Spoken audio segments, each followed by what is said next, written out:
ఎంతో మంది ప్రాణ బలిదానాలు చేస్తే వచ్చింది ఈ తెలంగాణ. ఏదో ఒక కుటుంబం కోసమో, ఒక కులం కోసమో, ఒక మతం కోసం వచ్చింది కాదు ఈ తెలంగాణ. ఎంతో మంది త్యాగాలున్నాయి. ఈ తెలంగాణ ప్రత్యేక రాష్ట్రంగా ఏర్పడడానికి ఎంతో మంది త్యాగాలున్నాయి. ఎంతో మంది కన్నీళ్ల బొట్టులున్నాయి. ఎంతో మంది వాళ్ళ ఆస్తులు కోల్పోయి ఆస్తుల్ని త్యాగాలు చేసి ఉద్యమాన్ని నడిపించిన వాళ్ళు ఉన్నారు. కానీ ప్రత్యేక తెలంగాణ వచ్చిన తర్వాత ఎంతమంది వాళ్ళల్లో బాగుపడ్డారు, వాళ్ళు ఏ ఆకాంక్షలు అయితే ఏదైతే నీళ్లు, నిధులు, నియామకాలు అన్నారు ఆ విధంగా వాళ్ళకి ఎంతవరకు దాంట్లో ఎంత పర్సెంటేజ్ ఇంప్రూవ్మెంట్ అయ్యారు అనేది మనం ఒక్కసారి పునః పరిశీలించుకోవాల్సిన అవసరం ఉంది. ఒక భావోద్వేగంతో, ఒక ఉద్యమంతో, పోరాటంతో నిలబడింది తెలంగాణ ఉద్యమం. మనం ఈ రోజు తెలంగాణ ఉద్యమం గురించి చెప్పుకుంటే పోరాటాల పురిటి గడ్డ ఈ తెలంగాణ గడ్డ అంటే సాయుధ రైతాంగం పోరాటం చేసిన గడ్డ ఈ తెలంగాణ గడ్డ అని మనం గర్వంగా చెప్పుకుంటాం. పోరాటాలకు ఒక పాటతో ఒక ఉద్యమాన్ని నడిపించిన గడ్డ ఈ తెలంగాణ గడ్డ. ఇంత ఘన చరిత్ర ఉన్న తెలంగాణ గడ్డ పైన కొంతమంది స్వార్థపరుల స్వార్థంతో ఈ ప్రాంతంలో ఉండే అమాయకులు, బడుగు బలహీన వర్గాల వాళ్ళు నష్టపోయారు. అది వాస్తవం. నాడు ఉమ్మడి రాష్ట్రంలో ఎంత వరకు దగాపడ్డారో తెలియదు కానివ్వండి, ప్రత్యేకంగా తెలంగాణ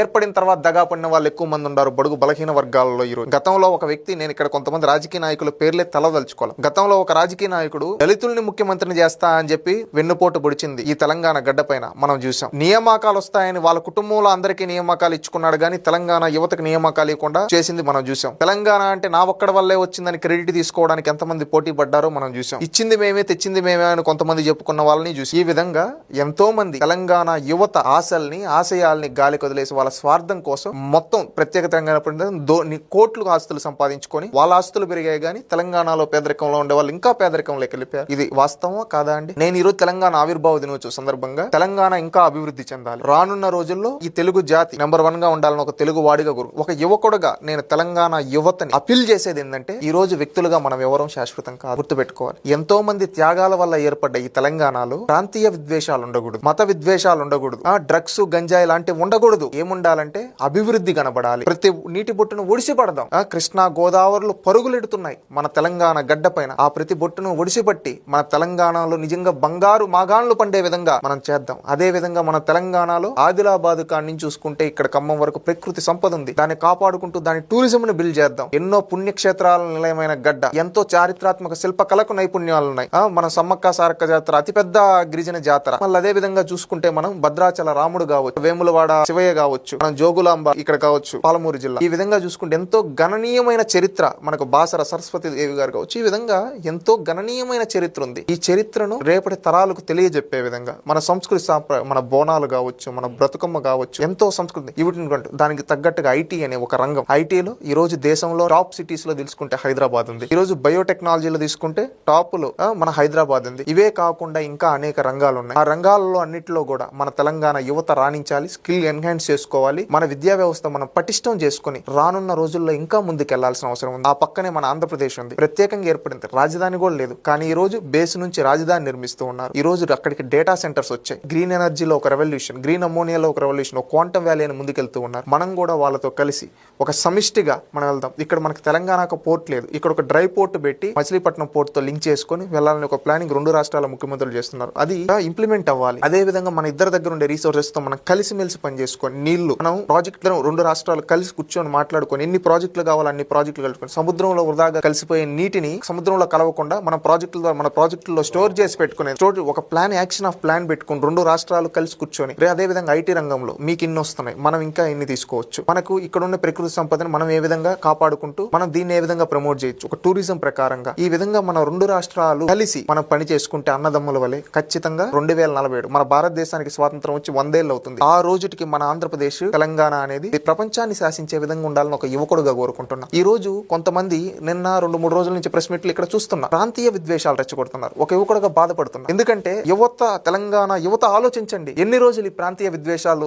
ఈ రోజు మనందరం అన్నదమ్ములు. ఈ రోజు తెలంగాణ గణకీర్తి, నేను శ్రీమద్ భాగవతం రచించింది బొమ్మెర పోతన. భాగవతం చదివినప్పుడు నా తెలంగాణ బిడ్డ పోతన రచించాడని చెప్పుకున్నా. సింగిరెడ్డి నారాయణ రెడ్డి గారి గొప్పతనం చెప్పుకుంటాం. కొమరం భీమ్ గారు, చాకలి ఐలమ్మ గారు, ఆరుట్ల కమలాదేవి గారు, ఇలాంటి మహనీయుల పేర్లు చెప్పుకొని నేను ఒక ఆంధ్ర పౌరుడిగా అయినా కానీ నేను వాళ్ళ చరిత్రలు తెలుసుకున్నప్పుడు నేను వాళ్ళ రాష్ట్రంలో ఎంతో మందికి చెప్తూ ఉంటాం. ఎందుకంటే మన పివి నరసింహ, ఈ దేశ ఆర్థిక సంస్కరణ తీసుకొచ్చిన పివి నరసింహారావు మన తెలంగాణ గడ్డ పైన మన తెలుగువాడని సగర్వంగా చెప్పుకుంటా. ఈ రోజు మన యాసలు సెపరేట్ అవ్వచ్చేమో గానీ, మన రాష్ట్రాలుగా వేరే వచ్చే గానీ, వ్యక్తులుగా మనందరం తెలుగు జాతి, మన జాతి నెంబర్ 1 గా ఉండాలి. ఎందుకంటే మనం భాష మాట్లాడే తెలుగు. మన తెలంగాణ, మన యాసలు ఎన్నో ఉన్నాయి. మన గోదావరి యాస ఒక విధంగా ఉంటుంది, రాయలసీమ ఉత్తరాంధ్ర యాస ఒక విధంగా ఉంటుంది. యాసలు వేరైనా మన భాష ఒకటి. మన భాషను కాపాడుకుంటూ మన భవిష్యత్ తరాలకు మనం ఒక హెరిటేజ్ ఇవ్వాల్సిన బాధ్యత మనపై ఉంది. దీనికోసం యువతను ఆలోచించమని చెప్తున్నా, తెలంగాణ యువతని. ఎందుకంటే ఈ రోజు రాజకీయ నాయకులు ఎవరైతే రెచ్చగొడుతున్నారో, ఈ రోజు రెచ్చగొట్టే వ్యాఖ్యలు గత 10 ఏళ్లలో ఎక్కడికి వెళ్లారు?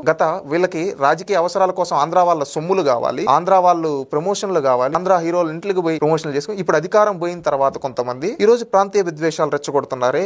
నువ్వు రాష్ట్ర అభివృద్ధి గురించి కలిసి పనిచేస్తామని మాట్లాడే మాట నీ నోటి నుంచి రావటం లేదు. అంటే వీళ్ళకి ఏంటంటే వీళ్ళ పదవుల కోసం, వీళ్ళ రాజకీయ ఉనికి కోసం ప్రాంతీయ విద్వేషాలు రెచ్చగొడుతున్నారు. దానికి రెచ్చిపోకూడదు. ఎందుకంటే పేదోడు పిల్లలేమో ఈ విధంగా ఉద్యమాలని చెప్పి ప్రాణాలు అర్పించేయాలా, మీరేమో పదవులు అనుభవించాలా, మీ పిల్లలేమో అనుభవించాలా. మీ పిల్లలేమో విదేశాల్లో ఉంటారు, మీరు పదవులు తీసుకొని వస్తారు, వాళ్ళు విదేశాల్లో నుంచి వచ్చి పదవులు స్వీకరిస్తారు. ఇక్కడ ఉద్యమాల్లో రక్తం దారబోసిన వాళ్ళేమో ఇంకా కిందకి వెళ్ళాలా? ఇది ఆలోచించమని చెప్తున్నా తెలంగాణ యువతని. ఎందుకంటే గతంలో 2014 నుంచి ఈ రోజు వరకు 12 ఏళ్లలో ఎంతమంది ఉద్యమకారుల కుటుంబాలకి అండగా నిలబడ్డారు చెప్పండి. ఎంతో మంది ప్రాణత్యాగాలు ఉన్నాయి. ఈ రోజు 1300 మందికి పైగా ప్రాణత్యాగాలంటే 1300 కుటుంబాలు. అంతమంది త్యాగాలకు మీరు ఇచ్చిన విలువేంటి?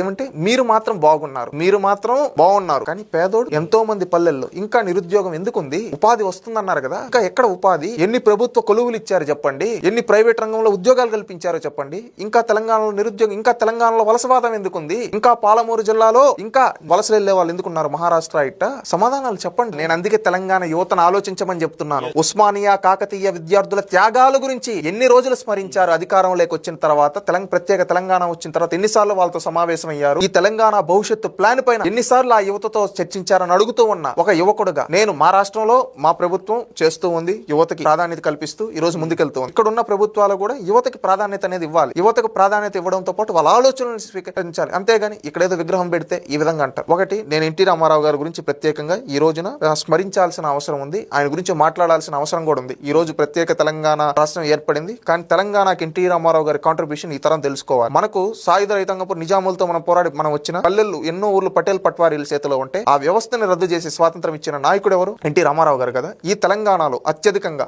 బీసీ, ఎస్సీ, ఎస్టీ నాయకులుగా తీర్చిదిద్దిన ఘనత ఎన్టీ రామారావు గారు. హైదరాబాద్ లో మత కల్లోహాలు ఉంటే, అంతకుముందు కర్ఫ్యూ ఉంటే, ఎప్పుడు చూసినా కర్ఫ్యూ లేని హైదరాబాద్ గా మార్చిన ఘనత ఎన్టీ రామారావు గారిది కాదా? మళ్ళీ నేను ప్రత్యేకంగా చెప్తున్నా, ఈ రోజు నేను మాట్లాడడం కాదు, ఈ తెలంగాణ గడ్డపై నుండి అనేక మంది రాజకీయ నాయకులు, బడుగు బలహీన వర్గాల నుంచి వచ్చి ఈ రోజు అత్యున్నత రాజకీయ ఉద్దండలుగా ఉన్న రాజకీయ నాయకులే చెప్పారు, ఎన్టీ రామారావు గారు మాకు రాజకీయ భిక్ష పెట్టారు. ఈ తెలంగాణ సమాజంలో 1982కు ముందు బీసీ, ఎస్సీ, ఎస్టీలని ఎలా చూసేవాళ్ళండి? ఒక్కసారి గుర్తు తెచ్చుకోండి. ఈ రోజు కొంతమంది నాయకులు చెప్తుంటారు, మోతుకుమల నరసింహన్ గారు లాంటి వాళ్ళు కొన్నిసార్లు ఓపెన్ అయ్యారు. వాళ్ళు అన్నారు ఏమనంటే, నా జోబీలో రూపాయి, ₹1 లేని రోజు కూడా ఎన్టీ రామారావు గారు నాపై నువ్వే ఎమ్మెల్యే అంటే, నేను ఎమ్మెల్యే కూర్చొని 6 సార్లు ఎమ్మెల్యే అంటే ₹1 కూడా ఖర్చు పెట్టకుండా అది ఆ మహానుభావుడు ఎన్టీ రామారావు గారు పుణ్యమా అని. అంటే అట్టడుగున వర్గానుండే దళితుల్ని, గిరిజనుల్ని పైకి తీసుకొని వచ్చి కూర్చోబెట్టిన ఘనత తెలుగుదేశం పార్టీది, ఎన్టీ రామారావు గారిది. అది ఎవ్వరు కాదనలేని విషయం. నేను ఒక సంఘటన కూడా చెప్పదలుచుకున్నాను. మనకు డికే అరుణ గారు ఉన్నారు కదండి, వాళ్ళ కాన్స్టిట్యున్సీ గద్వాల్ అనుకుంటా. ఆ కాన్స్టిట్యున్సీలో ఎప్పుడు మీరు చూసుకుంటే హిస్టరీ, రెడ్డి కమ్యూనిటీ డామినేషన్, వాళ్ళే గెలుస్తూ ఉంటారు. అలాంటి డీకే కుటుంబం పైన 1999లో గట్టు భీముడు ఒక బడుగు బీసీ వర్గానికి సంబంధించిన ఒక వ్యక్తిని నిలబెట్టి గెలిపించిన ఘనత తెలుగుదేశం పార్టీ, చంద్రబాబు నాయుడు గారి. అంటే బడుగు బలహీన వర్గాలకి తెలంగాణలో రాజ్యాధికారం ఇచ్చింది. బీసీలు అంటే బ్యాక్వర్డ్ క్లాస్ కాదు, back bone of the state అనే విధంగా ఈ తెలంగాణలో నాయకత్వాన్ని ప్రోత్సహించింది. బడుగు బలహీన వర్గాల నాయకత్వాన్ని తెలుగుదేశం పార్టీ, ఎన్టీ రామారావు గారు, చంద్రబాబు నాయుడు గారు. అది కాదనలేని విషయం. ఎంతో మంది ఈ రోజు హైటెక్ సిటీ ఉందండి, ఐఆర్డీఏ ఉంది, ఐఎస్బీ ఉంది, IIIT ఉంది. ఈ రోజు ఈ తెలంగాణ సమాజంలో బీసీ, ఎస్సీ, రెసిడెన్షియల్ స్కూల్స్ ఎన్నో తీసుకొని వచ్చి తెలంగాణలో చదువు వాళ్ళని ప్రోత్సహించి చదువులు కొనగాలంటే పాలసీలు తీసుకొని చేసింది ఎవరు? ఈ రోజు కూల్ చేస్తాం ఈ విధంగా మాట్లాడే ప్రతి ఒక్కరిని ఆలోచించమంటున్నా, తెలంగాణ యువతను కూడా ఆలోచించమంటున్నా. ఈ రోజు రాష్ట్రాలు విడిపోయే గానీ వాళ్ళు క్రియేట్ చేసిన ఇన్ఫ్రాస్ట్రక్చర్ అలాగే ఉంది కదా, తీసుకోని పోలేదు కదా, దానివల్ల లబ్ధి పొందుతూ ఉండేది ఎవరు? మనమే కదా. ఇంత చేసిన వ్యక్తుల్ని ఈ రోజు అవమానిస్తూ ఉన్నారు. మీరేం కొత్తగా కట్టిందంటే ఒకటి చూపించేదానికి లేదు కానీ నోటి మాటలు మాత్రం కోటలు దాటుతాయి, ప్రాంతీయ విద్వేషాలు రెచ్చగొడతారు. మీరు రెచ్చగొట్టి పేదోడేమో మీకోసం ప్రాణత్యాగాలు చేయాలి, మీరేమో పదవులు అనుభవించాలని ఉండే వాళ్ళ రాజకీయ నాయకుల అహాన్ని దించేదానికి తెలంగాణ యువత పాటుపడాలని కోరుకుంటున్నా. ఈ తెలంగాణ యువత చైతన్యంతో ఉంటారు, ఎందుకంటే ఇది చైతన్యాల పురిటి గడ్డ, ఈ తెలంగాణ గడ్డ, ఉద్యమాలు నడిపించిన గడ్డ. ఈసారి ఎవరైతే ప్రాంతీయ విద్వేషాలు అలాంటి వాళ్ళని అధపాతాలానికి తొక్కుతారని ఈ తెలంగాణ యువత కోరుకుంటూ, ఈ తెలంగాణ సమాజం, ఆంధ్ర రాష్ట్రం రెండు కలిసిమెలిసి అన్నదమ్ముల వలె మనం కలిసి పనిచేద్దాం. 2047 మన భారతదేశానికి స్వాతంత్రం వచ్చి 100 ఏళ్ళు అవుతుంది. ఆ రోజుకి మన తెలుగు జాతి ఈ భారతదేశంలోనే అగ్రగామిగా కాకుండా ప్రపంచంలో కూడా అగ్రగామిగా ఉండి మనం ఈ ప్రపంచాన్ని శాసించే స్థాయిలో మన తెలుగు జాతి ఉండాలని ఒక తెలుగుదేశం పార్టీ కార్యకర్తగా, ఒక తెలుగుదేశం పార్టీ వ్యక్తిగా, అభిమానించే వ్యక్తిగా, ఈ తెలంగాణ అంటే అభిమానం ఉండే వ్యక్తిగా నేను కోరుకుంటూ ఉన్నా.